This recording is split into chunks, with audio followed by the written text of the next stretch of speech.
17th century में sir Isaac Newton ने पहला प्रैक्टिकल रिफ्लेक्टिंग टेलीस्कोप इन्वेंट किया। उनके बनाए हुए डिजाइन में टेलीस्कोप के पीछे प्राइमरी मिरर का यूज किया गया था, जो कि लाइट को उसके सामने लगे हुए सेकेंडरी मिरर पर रिफ्लेक्ट करता था। इस डिजाइन ने इमेज को ज्यादा क्लियर और शार्प किया।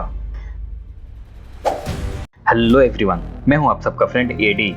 आज हम इस वीडियो में बात करेंगे टेलीस्कोप की डिटेल हिस्ट्री के बारे में। तो बिना कोई देर किए हुए चलिए स्टार्ट करते हैं इस वीडियो को।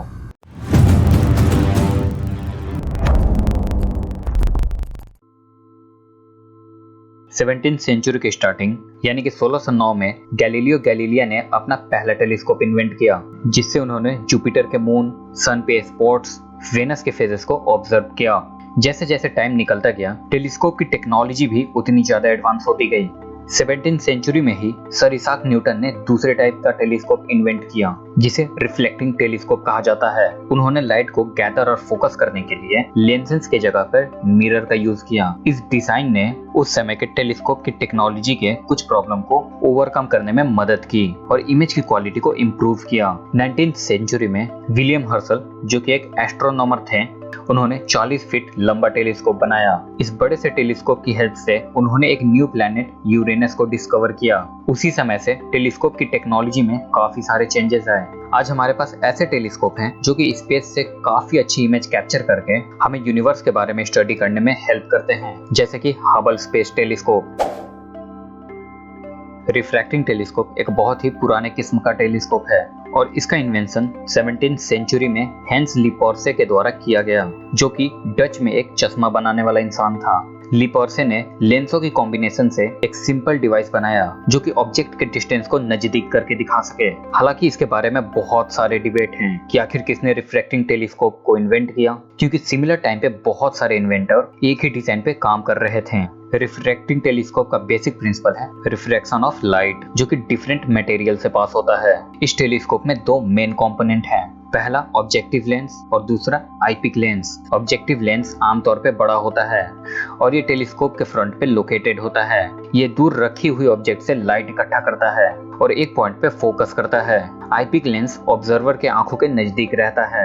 ये इमेज को मैग्नीफाई करता है, जो ऑब्जेक्टिव लेंस के थ्रू फॉर्म होता है, जिससे हमें ऑब्जेक्ट को देखने में और भी ज्यादा क्लैरिटी मिलती है। रिफ्रैक्टिंग टेलीस्कोप ने एस्ट्रोनॉमी के इतिहास में क्रूशियल रोल प्ले किया है। जब गैलीलियो गैलीलिया ने टेलीस्कोप के इन्वेंशन के बारे में सुना तो उन्होंने 1609 में खुद का रिफ्रैक्टिंग टेलीस्कोप बिल्ड किया और रात को आसमान की तरफ देखा। इससे उन्हें बहुत ही शॉकिंग रिजल्ट मिला। गैलीलियो ने देखा चांद पे माउंटेन है, वेनस के फेजेस, जुपिटर के मून, मिल्की वे में बहुत सारे स्टार्स। इन सभी चीजों को उन्होंने ऑब्जर्व किया।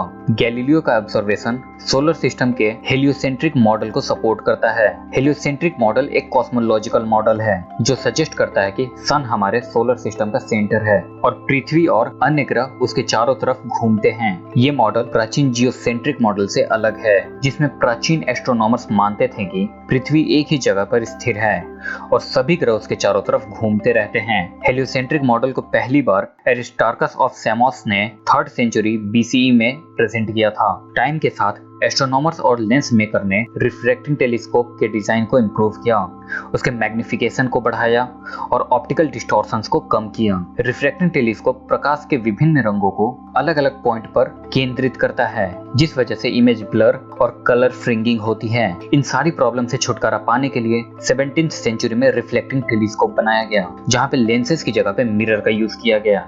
इतने सारे चैलेंजेस के बावजूद आज भी रिफ्रैक्टिंग टेलीस्कोप का यूज होता है। आप इसे आमतौर पे छोटे और पोर्टेबल इंस्ट्रूमेंट के रूप में देख सकते हैं, जो कि सिंपल और इजी टू यूज होता है। मॉडर्न रिफ्रैक्टिंग टेलीस्कोप में मल्टीपल लेंसेज और एडवांस्ड कोटिंग इनकॉर्पोरेट होती है, जो कि क्रोमैटिक एबरेशन को मिनिमाइज और इमेज क्वालिटी को इम्प्रूव करती है।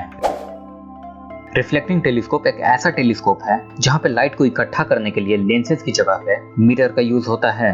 इसका आविष्कार 17th सेंचुरी में सर इसाक न्यूटन के द्वारा किया गया था, जो कि एक फेमस फिजिसिस्ट और मैथमेटिशियन थे। न्यूटन रिफ्रैक्टिंग टेलीस्कोप की पुअर इमेज क्वालिटी से परेशान हो गए थे, इसलिए उन्हें एक्सपेरिमेंट करके न्यू इन्वेंशन करना पड़ा।